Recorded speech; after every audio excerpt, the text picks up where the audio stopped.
Hello guys, welcome to our channel. आज हम class 12th का केमिस्ट्री चैप्टर नंबर 1 सॉल्यूशन का एक्सरसाइज नंबर 1.41 करने जा रहे हैं। Let read the question.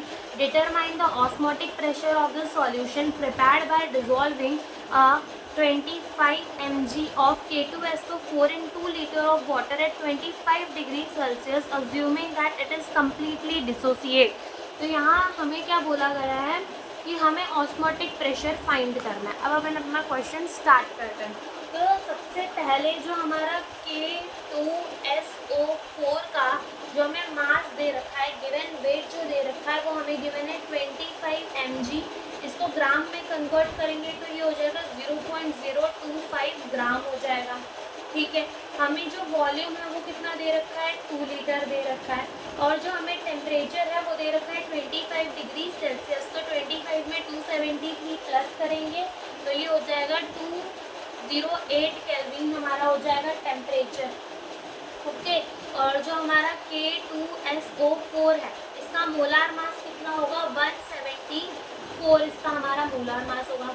Now this K2SO4 ये डिसोसिएट कैसे करेगा, ये हमारा K2SO4 पानी के अंदर डिसोसिएट कैसे करेगा, 2K plus plus SO4 2 minus ऐसे डिसोसिएट करेगा। यानी कि ये स्ट्रॉन्ग इलेक्ट्रोलाइट है। जो हमारा K2SO4 है वो एक स्ट्रॉन्ग इलेक्ट्रोलाइट, और स्ट्रॉन्ग इलेक्ट्रोलाइट ये वो इलेक्ट्रोलाइट होते हैं, मतलब हमारे पास दो टाइप के इलेक्ट्रोलाइट होते हैं। एक होता है स्ट्रॉन्ग इलेक्ट्रोलाइट और एक होता है वीक इलेक्ट्रोलाइट। स्ट्रॉन्ग इलेक्ट्रोलाइट वो इलेक्ट्रोलाइट होते हैं जो पानी में जाने के बाद 100% डिसोसिएट कर जाते हैं।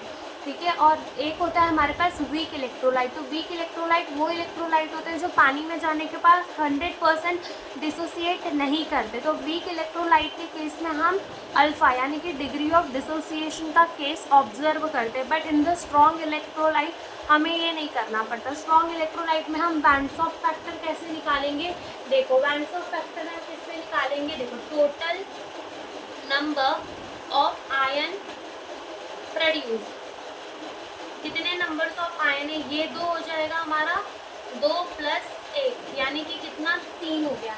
यानी कि जो हमारे आई की वैल्यू आई वो कितनी आ गई, 3। यानी हमारा जो वैंड्स ऑफ फैक्टर है वो कितना आ गया, 3 आ गया। ना फॉर्मूला हमारा क्या है, पाई = ICRT।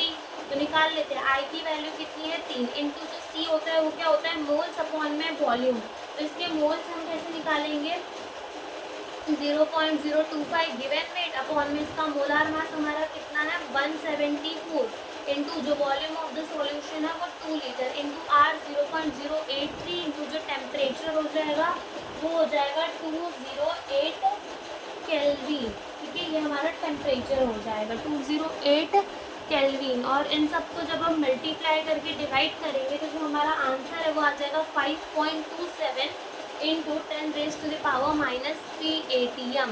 यानी कि हमसे यही पूछा था, हमें ऑस्मोटिक प्रेशर पूछा था इन द गिवन कंडीशन। तो हमारा आंसर यही आएगा। Thank you for watching the video.